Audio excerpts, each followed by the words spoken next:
السلام علیکم ناظرین، میں محمد اسلم حسین سیاست کی عالمی خبروں میں آپ سب کا استقبال کرتا ہوں۔ پیش ہے دنیا بھر سے آج کی کچھ اہم خبریں۔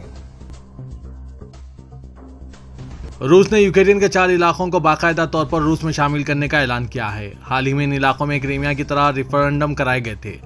امریکہ اور مغربی ملکوں نے اسے دھوکہ اور فریب قرار دے کر مسترد کر دیا ہے۔ روس کی مدد رکھنے والے عہدیداروں نے دعویٰ کیا کہ 5 دنوں تک جاری ریفرنڈم میں عوام نے روس میں شامل ہونے کے حق میں ووٹ دیا ہے۔ یہ ریفرنڈم مشرقی یوکرین کے لوہانسک، ڈونیسک اور جنوب کے خیرسون اور زپوریژیہ میں ہوئے ہیں۔ روس کے صدر پوٹن جمعے کو کرملن میں ایک اہم تقریر کرتے ہوئے ان علاقوں کو روس میں شامل کرنے کا اعلان کریں گے۔ امریکی صدر جو بائیڈن نے 2023 کے بجٹ سال میں امریکہ میں مہاجرین کے داخلے کی 1,25,000 کی حد کو برقرار رکھا ہے، جبکہ ان پر پناہ گزینوں کے حامیوں کی جانب سے اس تعداد میں اضافہ کرنے کے لیے دباؤ تھا، جن کا کہنا تھا کہ اس سے پہلے پناہ گزینوں کی کم تعداد کو قبول کیا گیا ہے۔ پناہ گزینوں کے حامی جو بائیڈن انتظامیہ پر زور دے رہے تھے کہ وہ پناہ گزینوں کے داخلے سے متعلق امریکی پروگرام کی بحالی کے لیے مزید کچھ کریں۔ اس پروگرام کو ٹرمپ انتظامیہ کے دور میں بڑی کٹوتیوں کا سامنا کرنا پڑا تھا اور داخلے کی تعداد 15,000 کر دی گئی تھی، جو ریکارڈ کم ترین سطح تھی۔ امریکہ میں موٹاپے اور بھوک کے خاتمے کے لیے اربوں ڈالر کے منصوبے کا اعلان کیا گیا ہے۔ تقریباً نصف صدی کے بعد وائٹ ہاؤس میں بھوک، غذائیت اور صحت کے موضوع پر کانفرنس کا انعقاد کیا گیا، جس کی صدارت صدر جو بائیڈن نے کی۔ سرکاری اعداد و شمار کے مطابق کم و بیش 42% بالغ امریکی موٹاپے اور 10% گھرانے خوراک کی قلت کا شکار ہیں۔ وائٹ ہاؤس کا کہنا ہے کہ خراب خوراک موٹاپا، شوگر، ہائی بلڈ پریشر اور کینسر کا باعث بنتی ہے۔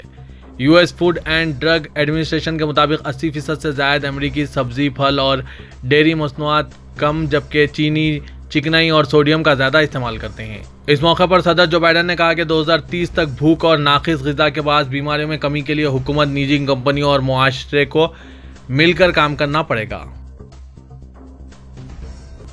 فوج کے زیر اقتدار میانمار کی ایک عدالت نے معزول لیڈر آنگ سان سوچی اور ان کے سابق اقتصادی مشیر آسٹریلوی سینٹینل کو 3 سال قید کی سزا سنائی ہے۔ برطانوی خبر رساں ایجنسی کی رپورٹ کے مطابق دونوں پر سرکاری راز قانون کی خلاف ورزی کا الزام لگایا گیا تھا، جس میں زیادہ سے زیادہ 14 سال کی سزا ہے، تاہم انہوں نے صحت سے جرم سے انکار کیا۔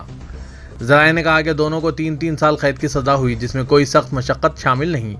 آنگ سان سوچی، سینٹینل اور ان کی اقتصادی ٹیم کے کئی ارکان ان ہزاروں افراد میں شامل ہیں جنہیں فوج نے گزشتہ سال کے اوائل میں ایک بغاوت کے ذریعے ان کی منتخب حکومت کا تختہ الٹنے کے بعد سے گرفتار کیا تھا، جن میں سیاستدان، قانون ساز، بیوروکریٹ، طلباء اور صحافی شامل ہیں۔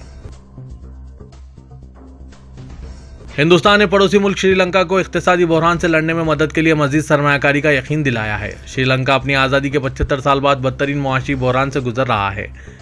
روزنامہ ڈیلی میرر نے آج خبر دی کہ وزیراعظم نریندر مودی نے سری لنکا کے صدر رانیل وکرما سنگھے کو یہ یقین دہانی کرائی۔ رپورٹ کے مطابق دونوں لیڈروں نے جاپان کے سابق وزیراعظم شنزو آبے کی آخری رسومات کے موقع پر مختصر ملاقات کی تھی۔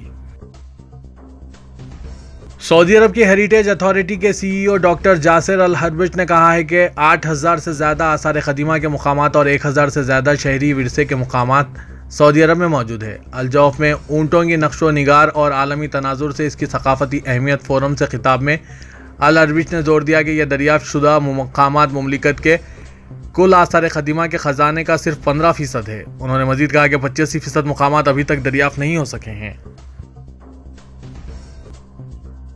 سعودی عرب کی ادب، نشر و اشاعت اور ترجمہ اتھارٹی 1 سے 3 دسمبر تک ریاض کی شاہ فہد نیشنل لائبریری میں فلسفہ پر ریاض بین الاقوامی کانفرنس کے دوسرے سیشن کا آغاز کرے گی، جس کا عنوان علم اور تحقیق، قلع، وقت اور انسانیت رکھا گیا ہے۔ اس کانفرنس میں مفکرین، فلاسفر، سائنسدانوں، فنکاروں، قلعہ بازوں اور مختلف ملکوں سے تعلق رکھنے والے مصنفین اور مورخین شرکت کریں گے۔ ترک صدر رجب طیب اردوغان نے ترک یونان کشیدگی کے حوالے سے امریکہ کے موقف پر تنقید کرتے ہوئے کہا کہ وہ اپنی غیر جانبداری کھو چکا ہے اور اسے انقرہ جیسا اتحادی نہیں مل سکتا۔ صدر نے براڈ کاسٹر CNN ترک پر ایک براہ راست انٹرویو میں کہا کہ امریکہ نیٹو کے رکن ممالک کے حوالے سے منصفانہ رویہ اختیار نہیں کرتا۔ انہوں نے کہا کہ یونان اور ترکی دونوں نیٹو کے رکن ممالک ہیں اور ترکی بلاک میں اپنی شراکت کے لحاظ سے سرفہرست 5 میں شامل ہیں۔ پاکستان میں حکمراں مسلم لیگ نواز کو اس وقت ایک بڑی قانونی جیت حاصل ہوئی جب پارٹی کی نائب صدر مریم نواز کو کرپشن کے ایک کیس میں اسلام آباد ہائی کورٹ نے بری کر دیا اور انہیں انتخابات میں مقابلہ کرنے کی اجازت دے دی۔ اسلام آباد ہائی کورٹ نے سابق وزیر اعظم نواز شریف کی دختر مریم اور ان کے شوہر محمد صفدر کی اپیل قبول کر لی، جنہوں نے A1 فیلڈ پراپرٹی کیس میں ایک انسداد بدعنوانی عدالت کے فیصلے کو چیلنج کیا تھا۔